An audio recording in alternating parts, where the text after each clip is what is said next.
Met Board Games. Here we are with our monthly live stream Q&A.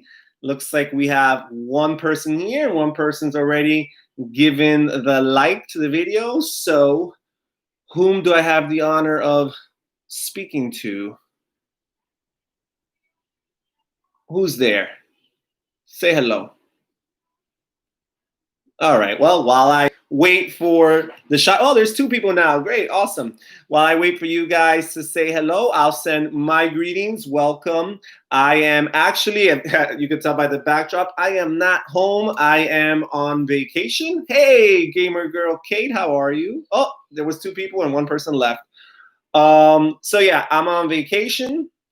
My wife and I, my kids, were here visiting my in-laws. And right now, just taking this time to spend some time with my subscribers, my viewers here on this live stream.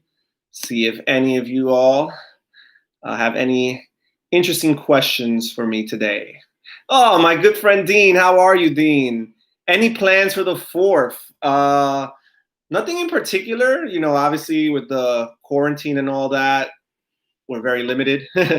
We are on vacation right now. We're actually in the state of Florida, which things have kind of like picked up here as far as the whole pandemic is concerned. Honestly speaking, we're here because my sister-in-law is getting ready to permanently move from the country. So we're kind of just spending some time with her before that big move, her and her son. But if it weren't for that, we probably would not have come due to, again, the fact that things are really picking up here in the state of Florida. So nothing major, just staying here with my wife, my kids, my sister-in-law, her son, and my mother and father-in-law. That's pretty much it. I don't know if you have anything exciting planned for the 4th over there in Hawaii. So, but looks like we have 3 people here, Gamer Girl Kate and Dean and some other random person who does not want to identify themselves, and that's totally okay. All right. Is this when Lily met Board Games? I must have the wrong channel. Hilarious. We do have to change the name one day. Maybe we'll pick up in viewership and in subscribers probably.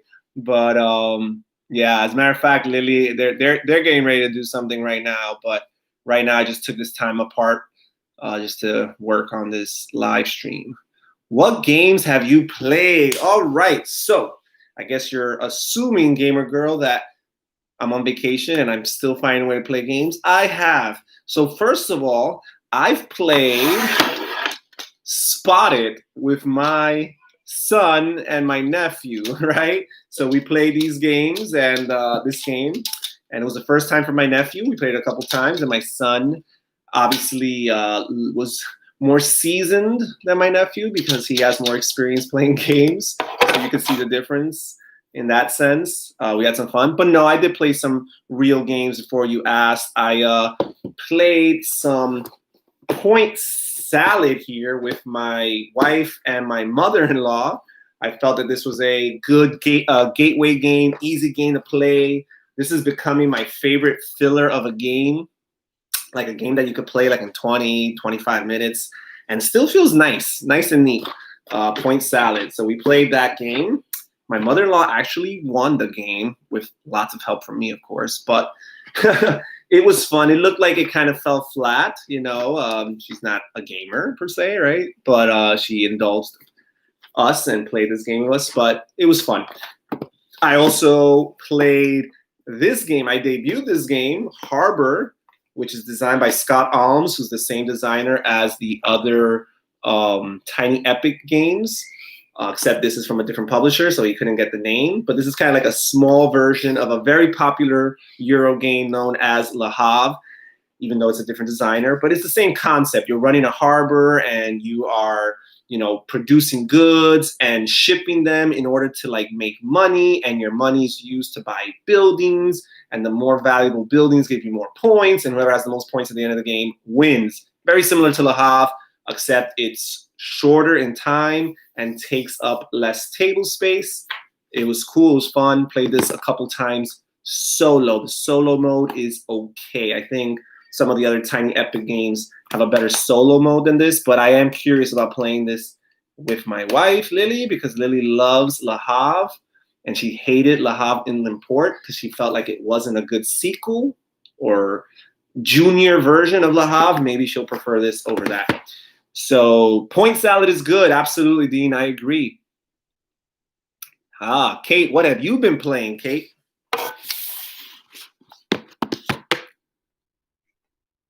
Marvel Legendary. That's an awesome one. Love it. Love it. One of my favorites. What about you, Dean? That's when you know you have some good viewers, when the Q&A involves questions among one another. What about you, Dean? Come on, Dean. Let us know what you've been playing. Don't tell me you're on a drought, Dean, and haven't gotten any games to the table lately.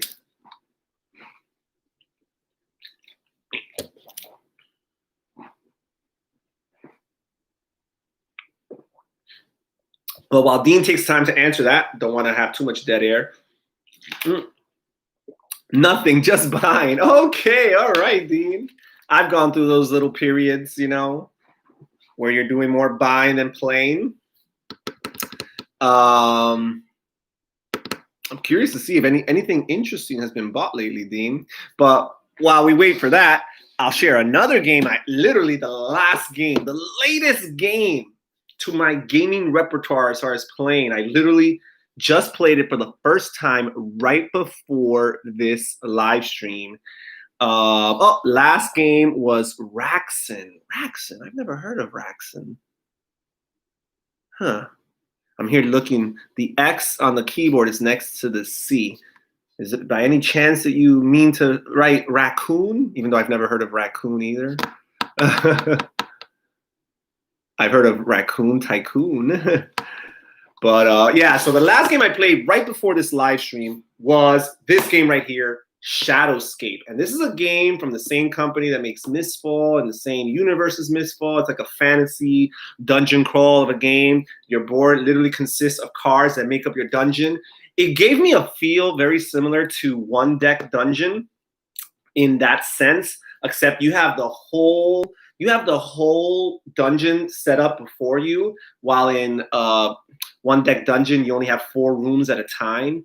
And you know everything that's in a dungeon, while in One Deck Dungeon, you kind of like encountering surprises and all that stuff. It had some really, really neat mechanisms. I like the combat resolution in this game. It had some, you know, flipping of cards, action cards that give you different types of actions, and they're double-sided, and based on when you flip one, you have a different action on the other side. So even just manipulating what action you choose to flip over so that in a future turn, you have the opposite side action available to you, even managing that is very nuanced. I like the enemy, like the AI kind of artificial intelligence to the enemies on the dungeon and how they move across. They have a very programmatic way of moving, so it's very simple for you to follow it. They kind of have like a mind of their own, and it's all written on the little tile that represents the enemy. Really cool, really neat. The first game of it though felt just a little bit flat to me. I like the mechanisms, but I don't. Heroes of Terranoff. Oh yeah, absolutely. I actually just got Heroes of Terranoff recently. That's definitely a game I want to play. I love the Terranoff universe. Every game I've played that's within that system or that universe of games has been successful for me. I've liked all of them. So I absolutely am into that. So yeah, but back to Shadowscape again. I like lots of the mechanisms. The first play fell a little flat to me just because I found it a little bit simplistic or non-challenging. Maybe it's because I played this solo. I didn't play with another person. I don't know. Something's missing. This game in a competitive mode is meant to kind of like be a race to score the most points, while solo cooperative is more just kind of like a race to beat the overlord or the bad guy. So I don't know. I might be missing something. Repeated play or competitive play might help it, but I want to like this game because I like the theme. I like the setup of it all. I loved One Deck Dungeon. and it kind of gives me a little bit of the same feel, except things are a little bit more deterministic. It's not dice rolling like in One Deck Dungeon. And I like the mechanisms. I like the management of the actions and the conflict resolution and the movement resolution for the different enemies. Love all that stuff. So I will give this game absolutely significant more tries just because I'm desperate to like it, because I like a lot of things already from it. But yeah, Heroes of Terranov, Dean. Definitely want to get that game to the table now that I am an owner of that game. All right, we have 4 people here now on. That's awesome. We got 2 really, really shy people who have not said anything, and we've got Dean and we've got Gamer Girl Kate. So I bought Pandemic Hot Zone North America. You know, I've been curious about that because it kind of reminds me of what Ticket to Ride or Days of Wonder did with Ticket to Ride, except this is from Z-Man. Like the idea of taking like this very, very popular game that's kind of, you know, a little long, not long per se, but it's not a filler, and turning it into like a super filler by making it way shorter and small, making the scale smaller. And I found Ticket to Ride, you know, the smaller boxes to be a success for me. I like that idea. I like the alternative it provides. I don't know if I need that for Pandemic. I really enjoy Pandemic at its length. So, I mean, if I got that game for free, I wouldn't turn it down. But I'm not so sure if I want to cough up the money for that. It does look interesting, but I don't know. Oh, Vala Commentary. Hey, did you play Hulk Death Angel or something? Released in 2010. People rave about it, but it's only on eBay for a lot. I have heard people talk about Hulk Death Angel. I believe that's a small box card version of a bigger Space Hulk game. I've heard of it. I've heard relatively good things about it. It's not extremely popular. I guess that's why you could only find it on eBay. It's not in print, I guess. But yeah, I can't tell you either way if I think it's a good game or not, because I've never played it. Sorry, Vala. Hope to not have disappointed you.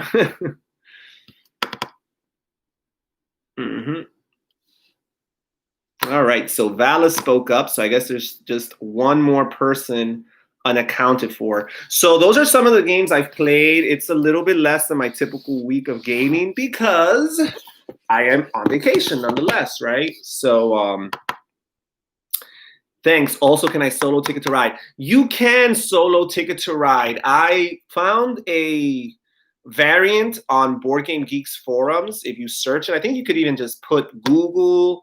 In Google, you could just type Ticket to Ride, solo mode, Board Game Geek, and it'll probably show you the exact forum where you can find the rules. A BoardGameGeek.com user, I don't know his name, came up with it. And it looks very viable, you know, like it looked good. I haven't played it yet. It does look like it has a little bit of bookkeeping if you're not into, because Ticket to Ride, the thing about Ticket to Ride is that the rules are very simple, very light, very streamlined, easy, quick to play. You kind of never have to like refer back to the rule book. You might have to do that for the solo rules, but it looked legitimate. It looked a little bit mathy, but it looked legitimate. So you can look into that solo mode. You'll probably find it on the Board Game Geek forum. Kingsburg is so good. Yes, it is. Kingsburg is great. Oh, man. I just played Kingsburg for the first time like a month ago, and I'm in love with that game. Like, seriously, this game, I'm pretty sure it's going to crack my top 10 even. That's just how much I love it. I mean, it might seem a little simple, but it has so many things that I like. It has worker placement with dice placement in particular.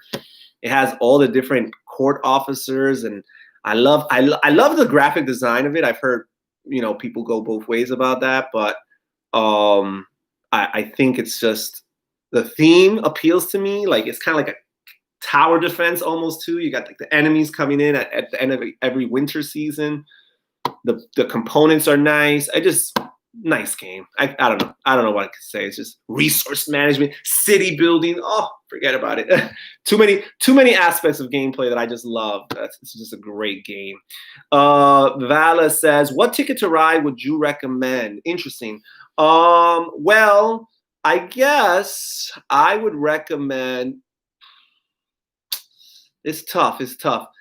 I like Europe. Ticket to Ride Europe is good. If you haven't, if you've only played the base game, you've got to play Europe because it adds a few little wrinkles of rules that really makes things interesting. It adds tunnels, which add a little bit of push your luck to the game. It adds ferries, which increases the value of wild cards. It has a very long route that gives you like 21 points, which is a great catch-up mechanism. Because if you're like falling behind, you can find a way to build that route. You know what I mean? Like you could really start catching up. And also, it kind of does away with, North America's issue where, north to south routes are kind of like a waste of time. You don't really have that in Ticket to Ride Europe.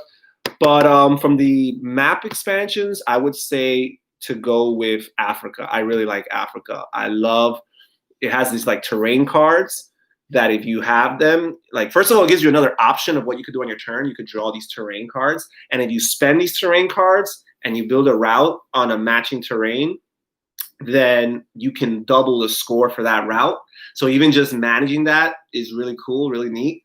So I think I'd go with Africa. It also has this cool thing where some of the corners just cut off from each other. So like you can't keep on like just building from that route and continuing it. So it's cool. I like Africa.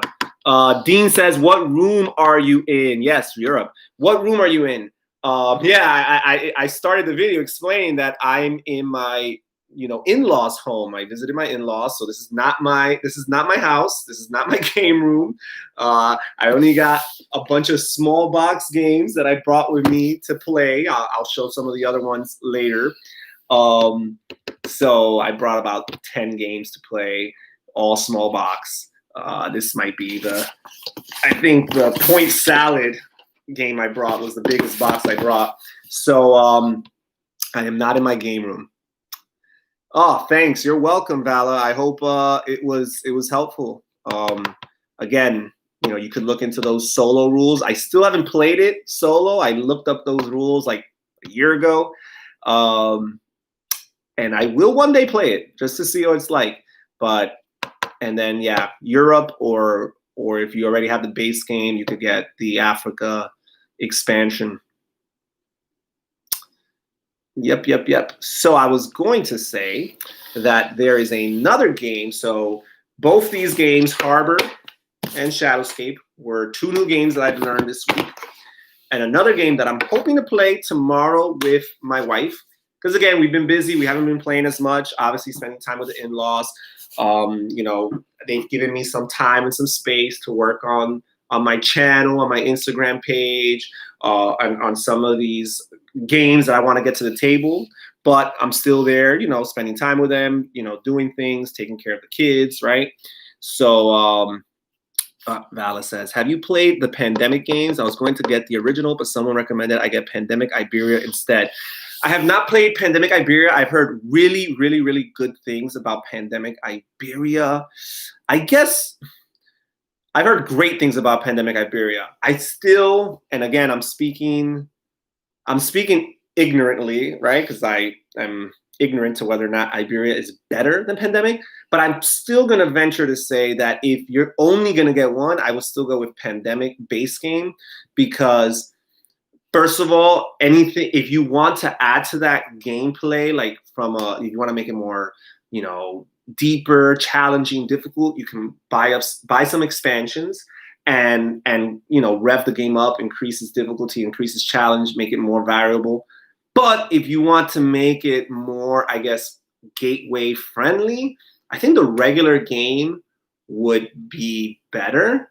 It's not that I've heard that Iberia introduces any complex mechanisms, but just the flavor, right? The base game is just, hey, we're a group of people working for the CDC trying to save the world from viruses. I mean, that might hit too close to home right now with everything that's going on. So there is that, but it's just more generic and might appeal to more people. I think Iberia is more particular. It's about the Iberian Peninsula, Spain and Portugal. It's based like in 100 years ago or something like that. I'm not too sure when it takes place historically, but it's not modern present day time. So I think it's more than 100 years ago. So yeah, I just think that Pandemic would appeal more. And again, if you feel like it gets boring or samey, there's 3 expansions, and each expansion adds tons of modules that really improve on the gameplay. And you want to talk about solo, if you buy one of the expansions, it comes with a solo module. And again, just so many. One of the expansions comes with a team module. If you want to do team versus team. One of the expansions comes with a one versus all module. It hasn't been the most popular, but if you like that kind of thing, the one versus all is an option. It just comes with lots of, variability if you get the base game. I think it has a higher ceiling in that sense. So would you recommend normal over legacy then? Again, haven't played legacy. I own my copy. I know who I'm going to play my legacy game with. But while I've heard amazing things about legacy, at the end of the day, it's a legacy game. And 99% of the people that I've heard talk about it have said that the game is unplayable once you're done. So it's definitely, again, it's one of those things where you probably want to do both, and kind of like Iberia, you might like Pandemic just enough to want to get Iberia too. But I guess if you're only going to get one, I don't know. I just think that the base game has more value. It's going to be a little bit cheaper. And if you like it, you're going to play it many, many, many times. I feel like Pandemic Legacy is something you do. First of all, you like Pandemic, you should try Pandemic Legacy. And also, maybe if you just like legacy games in general and are a little bit cold about Pandemic, you could still try Pandemic Legacy and enjoy that experience. Have you played Horrified? No, I have not. I mean, I see it everywhere. I see lots of people talk about it. That's the wait, no. I was confusing that with Villainous. I have seen Horrified. I don't know as much about Horrified as Villainous, but what's Horrified about? I have not played it. Have not played it, but I've also seen people talk about it. I see it on videos. I've seen it on Instagram. Well, while I'm waiting for that answer, I will finish what I was saying earlier about wanting to play a game with my wife, hopefully before we finish this vacation. I'm hoping actually as early as tomorrow. It might be first thing tomorrow morning. I want to play this game right here, Paperback deck building game by Tim Fowers. And this game is like Scrabble meets Dominion. It's a word building, letter game. You're using letters to build words and all sorts of stuff. And your cards give you a coin amount, like a dollar amount or a cent amount. So you could use that to buy. You could use it to build words. You could use it to activate certain powers and use that to build your deck by building more letter cards and buying some wild cards and buying some fame cards, which are ultimately your victory points at the end of the game. Those who've been following the channel long enough know that I love deck building games, and that a deck building game very rarely ever falls flat for me. They might vary as to how much I like them, but I usually at least kind of like them. I am really excited about this game. I read the rules already, and it sounds cool. And I love the fact that just in this little box right here, you have a bunch of like different modules that you could add to the game if you get bored, if it feels samey, just to spice things up, maybe make things a little bit more challenging. And on top of it all, you even have a cooperative mode to play this game. So you could play it cooperatively with other teammates, That sounds neat because, some people just don't like competitive play as much as cooperative. So I am so excited about playing this tomorrow with my wife, Lily. She also likes deck building games. We used to play Scrabble early on in our marriage. I'm talking about 7 years ago. And it was cool. It was okay, So imagine combining this with deck building. So that's going to be exciting. What are your top 5 deck building games? My top 5 deck building games. Okay, so let's see. Let me try to like think of it in my head so I could say it in reverse order and make the end more exciting. So I would say that my number 5 deck building game, currently speaking, I would say that it's Xeno Shift Onslaught. This game has the potential to drop, maybe has the potential to increase too.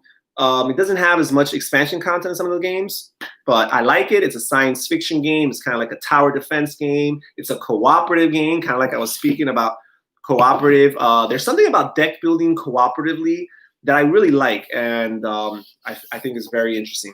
So it has some interesting mechanisms, some interesting unique gameplay features that some other deck building games don't have, like a hand of cards that you don't necessarily discard and things like that. And it's just neat. The combat resolution between the soldiers you're putting down to protect your tower and the aliens in the form of giant insects that are coming to attack your tower. Really cool. That's my number 5. I would say my number 4 deck building game is Clank. Just regular Clank. I haven't played Clank in Space. Haven't played Clank Legacy. Clank is really cool. Dean just asked, who is your top 3 in this chat? So I don't know what order, so don't quote me, but it's between Vala, Dean, and Kate, because you're the only 3 I've seen say anything. So because of that, you guys are my top 3. Even though I have to say Gamer Girl Kate is probably falling down to number 3 because I haven't seen her comment in a while. So right now, Dean and Vala are fighting for numbers 1 and 2 in this chat. But back to the top 5. Again, Clank, I like it. I think it's cool because I usually like games in deck building games where they have multiple currencies, and you have 3 different currencies in Clank. You have your attack currency, you have your money currency, and you also have your boots, which allow you to move through the physical board. That's another really cool thing about Clank. You have a physical board you're trying to move through and manipulate. And, it's kind of like a race to the finish kind of thing. So it's cool in that sense. My 3rd favorite deck building game is Thunderstone Quest. Love it. I love the dungeon crawl feel of it. I never played any of the older editions of Thunderstone, but I like what they've done there. I like, how you have your different, hero characters that you're building up and leveling up, and the weapons that you're mixing and comboing with them, how you could like go through the dungeon and manipulate all that. Really cool. My number 2 deck building game is Dominion. Love Dominion. It's the first one. It's the grandfather. Basic in lots of ways. Lots happened, Kate. Lots happened while you were gone. I cannot even begin to summarize all that happened while you were gone. But they did ask me who are my top 3, people on this chat, and you were number 3. But there's always hope. You can still climb up. So there's that. But yeah, so love Dominion. Lots of expansions, tons of expansion. Plays so quickly and yet feels, I don't know, methodical, even though it's a very quick game. And then my number 1 deck building game is Marvel Legendary. Gamer Girl Kate actually mentioned it. She said she's been playing a lot of it recently. Marvel Legendary, great game. Marvel superheroes. I grew up on Marvel superheroes. Tons of expansions. There's a little bit of a storyline feel into the game because they have these cards called the schemes, which kind of, from game to game are going to differ. And that kind of like, takes the game in a certain direction. Really, really cool. So many masterminds, so many villains, so many heroes you can mix and combo. Amazing game. Those are my top 5 deck builders. I hope it was helpful, Vala. Hope it was helpful. But we'll see. Maybe Paperback will climb up there. I do happen to have a top 10 video of my. No, do I? No, I don't have it. I haven't made a top 10 of that yet. I haven't made my top 10 deck building games. You're right. Wonder what other games will be in my top 10. Well, my top 5 already. Let's see if it switches between now and then. So yeah, those are my top 5 deck building games. How long have people been playing games? By people, do you mean the people in this chat? Do you mean like, people like human beings, the human race? I think the human race has been playing games from like 3,000 years BC or something like that.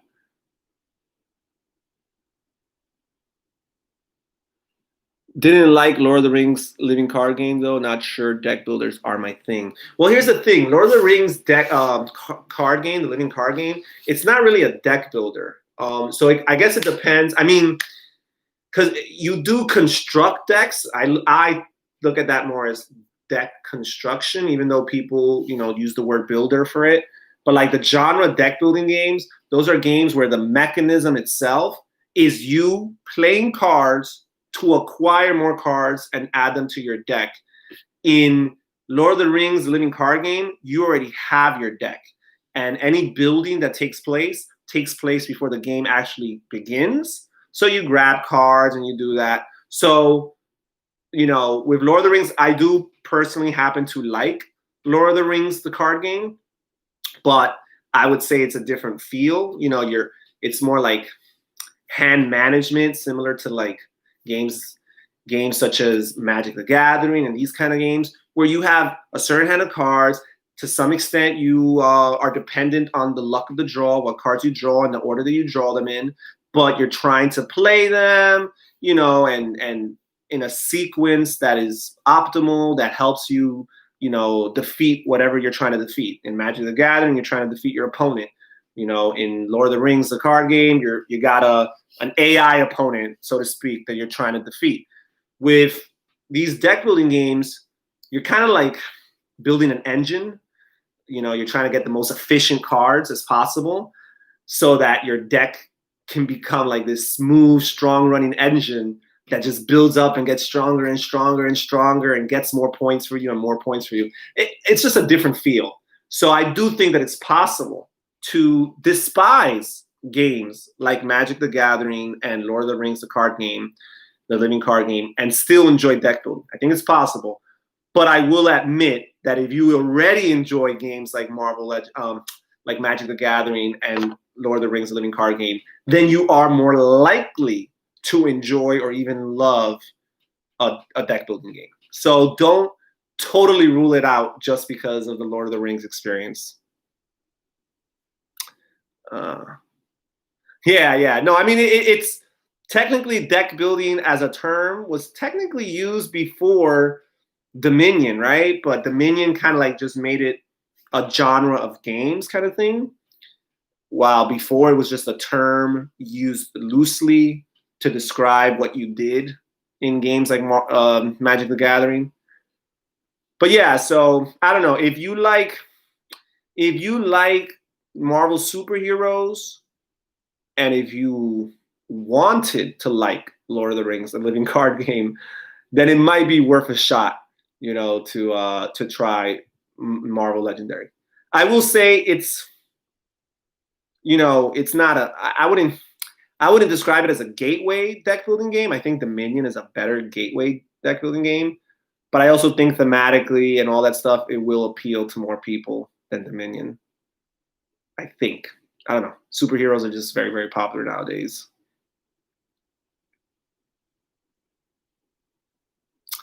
Yes, sir. All right. So let us see. What else do we have here? So let me just talk about a couple other games that I brought for my trip to play. I may not get them to the table, but I'm thinking maybe I will after this live stream. I might get some of these to the table. The problem I had was it felt restrictive because you always needed specific cards to beat a specific encounter deck. I prefer to construct a deck and try to make it work. I hear you. I totally hear you. And I think that's the greatest thing about deck building games. It's that you're building like a neutral, gaming engine. So it's really like an exercise in efficiency. Lots of these other games, you're combating somebody or something, right? Again, whether it's the automa, the AI player, or whether it's your human opponent. And there are some deck builders like Star Realms and Hero Realms that can have that same feel of you attacking an opponent.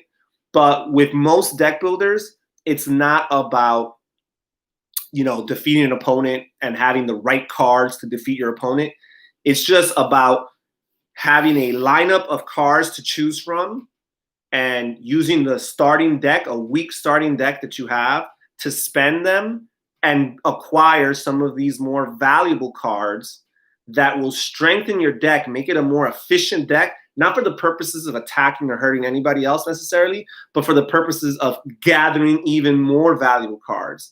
And then, of course, every deck building game has a different end game trigger. And once you're done with that end game trigger, you pretty much count your points and see who did the best overall, right? So that's kind of, the difference between a deck building game. But I get it, those games can, feel very, very restrictive.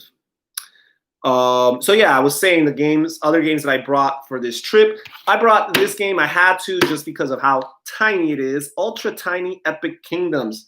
And I have to say that so far, this is by far my least favorite of the Tiny Epic games that I've played. Mind you, I've only played it solo, but using my imagination, I just cannot fathom how I would like it much more competitively. I guess it would be less work for me because, yes, you're kind of like doing the moves for the AI player yourself, and that's, a little bit of a chore. But I just felt that the solo mode period was very clunky. I felt that what you were doing was a little bit too basic, and forgive me if my opinions offend you, but it felt a little bit too basic. And I feel like, I guess Tiny Epic Quests does it way better for me than this game. And it's a little bit different, but there are some similarities to the two games, and I totally picked Tiny Epic Quests over this one. But it's so tiny. How can I not throw this into my bag, right? So I did it, right? Eating anything awesome this weekend? I don't know. When I'm visiting my in-laws, for the most part, we're eating at home. We're eating home cooking from my mother-in-law. She loves to cook. She loves to cook for her family. So I'm sure and we've already have some really nice homemade meals. Nothing necessarily to write home about. However, I love Chipotle, and today I just ordered Chipotle for the second time this week. So, love Chipotle. Last couple times I ate Chipotle back home, New Jersey, where I live in New Jersey. It fell flat, for whatever reasons, maybe the restrictions that employees are dealing with now due to the, the pandemic and everything that's going on. The last couple times I've eaten Chipotle, it just didn't taste the same. But these two times in this past week here in Florida, the food has been great, especially Tuesday. So I love Chipotle, and I ate it twice this week. So, but in this weekend, probably nothing special. Just, some home cooking, whatever my mother-in-law gets inspired to make. I heard Kingdoms is very poor solo, so you still may enjoy it as a group. I really wanted to get it as it looks like a great game, but I got Defenders instead that plays better solo apparently. Yeah, I haven't played Defenders yet, but it's on my wish list. I think I'm gonna like it better. I got this game because I saw that it was like $13 or something like that. It's very, very small. It's the ultra tiny. Maybe the size also didn't help. The fact that it was another level of tiny for me. It's ultra tiny, but I'm sure that multiplayer is better than solo because, again, the solo variant here is very clunky, just too much to keep track of, and the rolling of a die just really, really convoluted for what it is. However, from what I've seen of the game and what the game entails, I just don't imagine a multiple player game being like great. I can see it being better than the solo.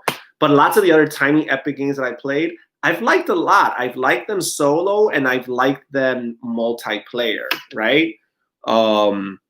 So, I would say Tiny Epic Western, for example, which I have here. Tiny Epic Western and Tiny Epic Galaxies. I would say these games are even better with more people, but they have great solo, variants or solo modes. But yeah, Ultra Tiny. I'm not throwing it away or it's too small to throw away. I could just fit it in my pocket. But I'm not enamored with it as of yet. But Defenders looks really cool to me, and yes, absolutely. I mean, this was his first Tiny Epic game. I think he started, building momentum and figuring out and learning from his mistakes, as most game designers do. And he improved upon his systems. Because every time you play a Tiny Epic game, there's always a little bit of, I don't know, it feels like a Tiny Epic game. You could tell it's the same designer, right? It's the same kind of, ideas, right? So I think he built upon these ideas and improved them, and has made lots of progress going forward, to the point that you hear a Tiny Epic game and you get very, very excited. So I'm sure that Tiny Epic Defenders is an excellent, excellent game. But yeah, so these are some games that I might do some eeny, miny, mo and decide which game I get to the table later on after the live stream. People rave about Galaxies, but I love fantasy, so I went with Defenders first. Galaxies is next on my list. Pirates didn't look great, so I didn't back the Kickstarter. Yeah, I mean, I didn't back the Kickstarter either. I think it's very likely that I will, when it's available retail, I will get Pirates, just because I love pirate-themed games, and I happen to enjoy the Tiny Epic series. So I might look past any first impressions to get that game. So we'll see. But if you like fantasy, there's always this one right here, Tiny Epic Quests. I think Defenders, it's cooperative, I guess. Is it cooperative? I'm not too sure. But this game here, Tiny Epic Quests, really cool, fantasy theme, a little bit basic. You're going on quests, right? You're questing, and you're manipulating these different action cards. And each player can only pick one card, and but everybody else gets to piggyback on the card they play, the action card they play, and the action card lets you move in a certain direction on the map. And then based on what part in the map you are, you get to do a specific action during the night phase of the round, because the day phase is the movement phase, and the night phase you're either exploring a temple to try to get some kind of special item from it, or you're learning new spells, or you're fighting some goblins. There's so many different little things that you could do in the night phase. It's a little bit simplistic, but it's a popular one. I don't know if you like the fantasy genre, you might want to consider this. But Tiny Epic Defenders sounds like a good way to go as well. Alrighty, I will say this: Tiny Epic Quest, it's a little bit of a table hog. It takes up lots of space. How is Quest solo? It's good solo. I mean, it's one of those solo games where you're trying to beat your final score. So there is that. The thing about Galaxies and Western, and again, I know that you mentioned that fantasy is your preferred theme. The thing I like about Western and Galaxies is that the solo mode actually has an automod, right? An AI player that you can beat and that can beat you. And for me, I prefer solo games like that. Tiny Epic Quest is great solo, but yeah, you're just trying to beat your high score, right? And based on how much you score, they tell you if you're legendary or if you're heroic. They just kind of tell you how good you are based on the certain threshold of points that you scored. Still fun, still neat, but and a few of the changes that they make in the rules, add to that solo play. But yeah, again, I just like these games because perhaps I might even prefer that thematically, but I like the fact that you have an AI player that you can actually defeat and that can actually beat you, right? And you have different varying levels of difficulty here, as far as okay, I'm getting good at this game. I want to challenge myself a little bit more. Let me, raise up the difficulty. In Tiny Epic Quest, you raise up the difficulty by just trying to do better next time. You know, it's just that simple. So there's that.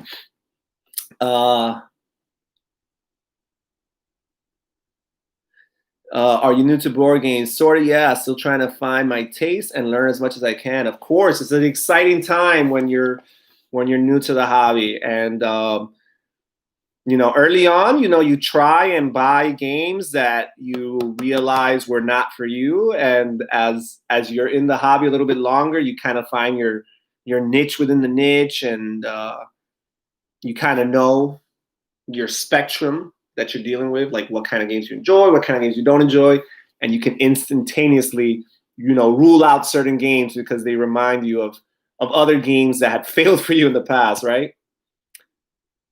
I definitely prefer win-loss over beat your score. I had no idea Western had a solo mode. Yeah, Western has a solo mode. You know, again, with Western, you know, it's a little bit different than some of these other Tiny Epic games because he has a little bit of worker placement.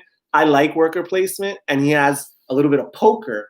And I like when poker is introduced into like bigger gaming systems in a neat and creative, unique way.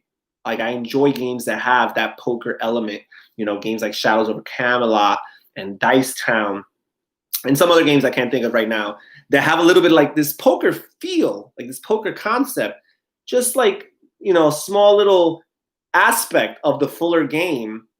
But in this one, you're literally playing poker. It's just that it's like 3-card poker and you only have 1 card in your hand and you're looking at different like locations. The board is made up of 6 different locations and each location is surrounded by 2 different poker cards. So you're choosing which location you go to based on, hey, I think I have a really good chance of winning the poker hand at this location. Really, really cool. And it has a little bit of combat, kind of like many other Western-themed worker placement games where there's certain spots that you could actually fight for. And there's certain spots that fighting won't be necessary if you don't like that kind of thing. But really cool. It has a little bit of a stock market feel, like where you're trying to collect different buildings that have different symbols on 3 different industries. And whoever has the majority or the most shares in the different industries scores a certain amount of points based on how valuable that industry ends up being by the end of the game. I think that's cool. And yes, it has a solo mode with, you know, very clear and detailed rules as to what the AI player can do. The AI player can absolutely beat you. There is a little bit of luck because there is some dice rolling involved, but that's okay. And you can increase the difficulty of the AI player by giving him a certain amount of buildings to start the game with. So really cool, neat. My first purchase last year was Journeys in Middle-earth. That's a big way to start, huh? Journeys in Middle-earth. Terrible mistake. I love Lord of the Rings, but that game was not for me. Beginner's mistake, didn't do enough research. Yeah, you know, I'm wondering if Journeys in Middle-earth would be a good game for any beginner, honestly. You know, that's another thing too, you know, as you spend more years in the hobby, your tastes do tend to evolve. And, you know, a game that would have turned you off earlier on may not turn you off later on. And the things about Journeys in Middle-earth, and I haven't played it, but I know it's based off a similar system, Mansions of Madness. It's you know, it's a Fantasy Flight, American style, Ameritrash type game that has lots of rules to it. And probably early on, you do not want to be playing games that have so much rules to keep track of or things to keep track of. Even though you might love the Lord of the Rings theme, which I'm starting to understand you here a little bit, Vala. You like fantasy. You clearly like Lord of the Rings. However, some of the Lord of the Rings games you've tried have been a little bit of a dud or duds for you. You tried Lord of the Rings, the living card game, and Lord of the Rings Journeys in Middle-earth, and it seems like they've both been duds for you. I'm sorry about that. But, you know, we'll see. I would recommend for you Lord of the Rings, just the Lord of the Rings regular original co-op game by Rainer Knizia, if you like cooperative games. But it is a little old school. It's a 20-year-old game, so it might feel a little boring in that sense. I like the game a lot. I like co-op games. But I think it might be out of print though too. So I mean, I may not want to recommend to you. It might be in print, but it might not be. It's Lord of the Rings. It's just called Lord of the Rings. It's by Fantasy Flight, and it's designed by Reiner Knizia. I found it very linear. I think I like more freedom. I got my eye on Killforth and Shadows of Malice. Shadows of Malice. Killforth, I think you're talking about Gloom of Killforth. And Shadows of Malice. I don't think I've heard of Shadows of Malice. I've definitely heard of Gloom of Killforth. That's a game. That game is on my wish list too. It's on my radar also, but I haven't played it. Shadows of Malice. If you like fantasy games, I think a good fantasy game, in my opinion at least, that kind of gives you a little bit of that RPG leveling up feel, kind of, sort of, in one sitting, and it's not too convoluted rules-wise, is Roombound. I think Roombound is a great game. That's also by Fantasy Flight. I think it's still in print. I hope it's still in print. The 3rd edition is pretty new. I'm almost certain it's still in print. But you should look into, if you like, it seems like you like these fantasy adventure, dungeon crawler type of games. I think Roombound is a good one. You can play it solo. You can play it multiplayer, even though I don't know if I would play it with more than 3 players, preferably at 2, because once you play with like 4 players, the game can last very, very long. Like just one sitting of that game would last very long. But I think it's really cool. I think the mechanisms are pretty streamlined for that style of game. It doesn't feel too rule heavy. Dean is at work. Hey, Dean. Okay. I thank you so much, Dean, for taking some time out during your job. I hope you don't get in trouble. If you do, I'll speak up on your behalf. I'll come to your defense. You are another. I'm definitely going to check it out. Yeah, look into it. As a matter of fact, I like Roombound so much that when I started hearing that Roombound, the 2nd edition, was like really, really good and different, like very different, like than Roombound's 3rd edition, I went and I searched just recently and bought myself a used copy of Roombound 2nd edition. I can't vouch for it yet because I haven't played it yet. I will be sometime in the future making a compare and contrast video between the two, between Roombound 3rd edition, 2nd edition, showing the differences between the two and which, in my opinion, is better. And lots of people tend to pick one over the other, like to the exclusion of the other. Lots of people say, I like 2nd edition, but I do not like 3rd edition, or I like 3rd edition, but I do not like 2nd edition. I think I get the impression that I'm going to be one of the minority who actually likes both editions. But clearly, I'm obviously going to like one more than the other. So I'm excited about that. But yeah, Roombound, again, if you like that style of game, I would say it's about an hour to an hour and 15 minutes per player. So you could probably knock out a solo game in about an hour. If you're playing with 2 people, it's going to take about 2 to 2.5. And that's why I say that you should never play this game with 4 people. It's just going to be too much downtime. There's a little bit that you can do on another player's turn, but for the most part, you're just sitting and watching the other player's turn. So you don't want to have too many people in between your next turn. So there's that. But, the components are nice miniatures. It has a little bit of expansion content. Like, it doesn't have a ton like some of the other Fantasy Flight games, but it has a good amount. You can still get some good, variety and mix things up a little bit with that game. It's noon. That is why I am quiet. Okay. I get it, Dean. I'm just thankful that you're taking the time out to just be here. And it looks like we only have 3 people left, so I'm guessing the 4th silent person that never spoke up is finally gone. Oh, you're back. Welcome back. All right. So Vala here says, yes, I heard the same thing. Someone said get second, not third. It seems quite mixed. Yeah, again, I wish I could tell you which one is better, right? Definitively. Maybe you should wait till I make that compare and contrast video. Here's the thing. Roombound third edition, I am pretty sure is still in print. And that's where the difference lies, right?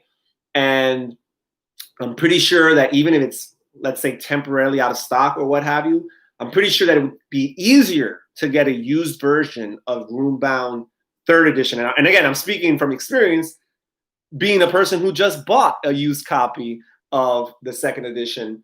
I'm pretty sure you would get it for a cheaper price because it's a relatively recent game that Fantasy Flight can put back into print at any moment. So no one's trying to make a fortune off of it. Roombound second edition is done.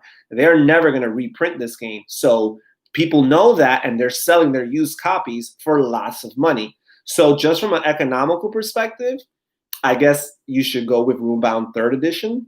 So there's that. I mean, people say that Roombound second edition has a lot more content, but let's be real. All of that content is out of print, and all of that content is expensive.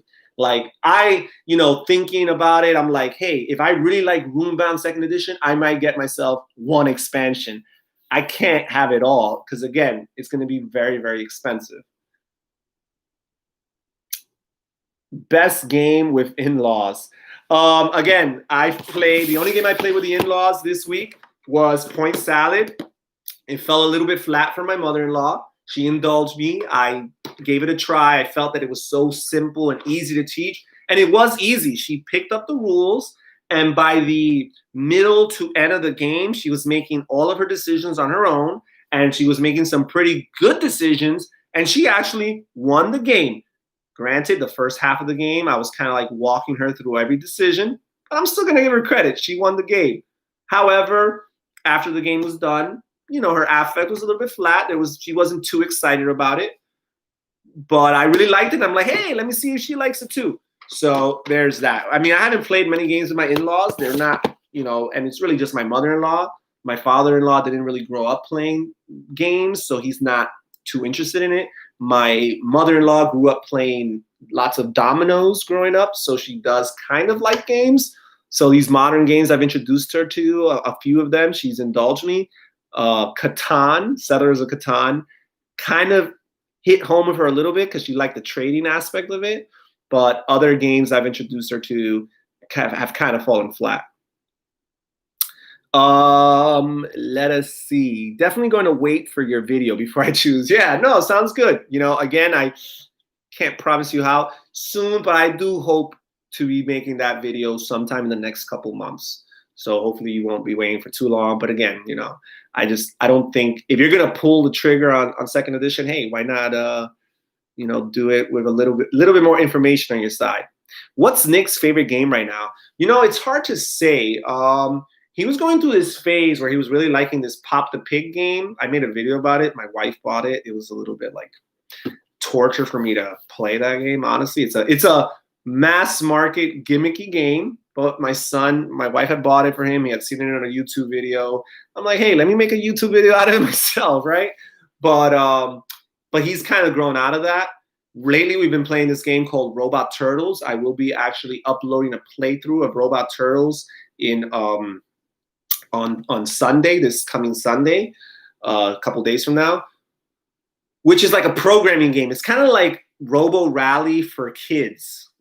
Except instead of controlling a robot, you're controlling a turtle, and you're moving through this grid, and the grid has different obstacles, similar to Robo Rally, and you're just trying to plan it ahead, except unlike Robo Rally, there's no simultaneous play, there's no like secrecy to the cards that you play.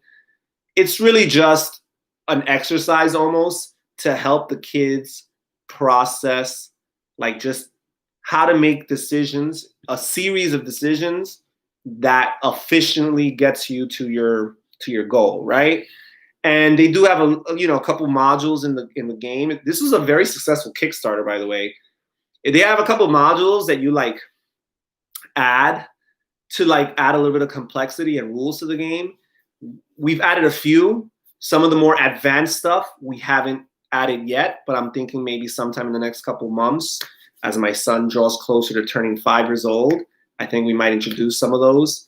But I would say Robot Turtles is really hot with him right now. So maybe that, and that's probably my favorite game right now to be playing with my son, Robot Turtles. We will be wrapping up this live stream in the next couple of minutes. I set outside an hour for this live stream. I want to thank everybody that participated. I'm getting a phone call right in time. Let's see. Hello.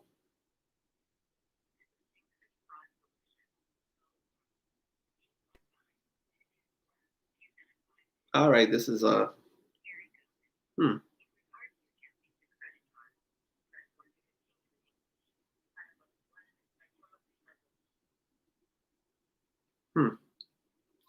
Interesting call.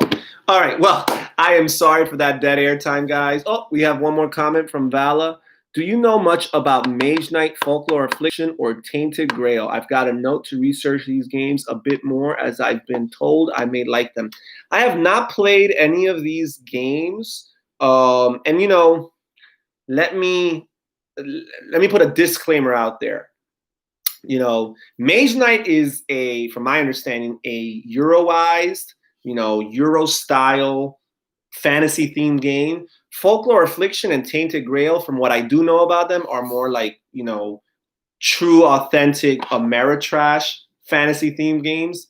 I tend to gravitate a little bit more to the Euro side than the Ameritrash side of the spectrum. So you do have to take my comments with a grain of salt. However, Folklore Affliction has caught my interest. It's a game that I have done a little bit of research on. Off the top of my head, I cannot say too much about it again because I don't have it memorized, but it's somewhere there in the depths of my wish list. Tainted Grail, I've heard of it. I've done less research about Tainted Grail. Mage Knight, is a very popular game. I've heard that the solo mode is amazing and lots of people vouch for it. And now they have like an ultimate edition, which like includes all the expansion content in one box for a relatively decent price for what you're getting for. So, I probably would gravitate towards Mage Knight, even though I haven't been a big fan of Lara Jebato's games, the designer of this game. I do like the idea of this Euro style fantasy themed game. And then again, Folklore Affliction has caught my interest, and it's something that I might explore further in the future. Tainted Grail, I wouldn't know what to say about these games. However, I will say this: we're talking about some pretty heavy duty games from what I understand. Mage Knight is regarded as one of the heavier, Euro fantasy themed games out there. I wonder if you should check out Legends of Andor. I think you might like that game. Thanks for the live stream, man. Appreciate the info. Good luck with the channel going forward. Thank you so much, Vala. I really, really appreciate the words of affirmation. I hope I've been helpful at all. Yes, Vala does have good taste in harder fantasy games. Absolutely. So yeah, I'm happy to be of help. I'm glad I was helpful. And thank you. Thanks, Dean. Thanks, Gamer Girl Kate. Dean, thanks. I hope my taste improves. Hey, your taste is your taste, right? You never have to hope for it to improve, justify it, defend it, explain it to anybody else, right? We're in this hobby because it brings us moments of joy, moments of satisfaction, moments of pleasure. You do what you got to do to get that pleasure, to get that enjoyment. Yes, Andor's on the list, but lower down. I get it. All right. Well, thank you guys again so much for joining us here at When Harry Met Board Games. Thank you for joining us at the live stream. Stay tuned, with the channel. We keep on going and keep on pushing out content, and hopefully you guys are enjoying it. You guys stay healthy. Happy 4th to all of you guys, those who are live, those who are watching and catching it later on. And I'll catch you guys next month for the monthly live stream Q&A. Take care, guys. Bye-bye.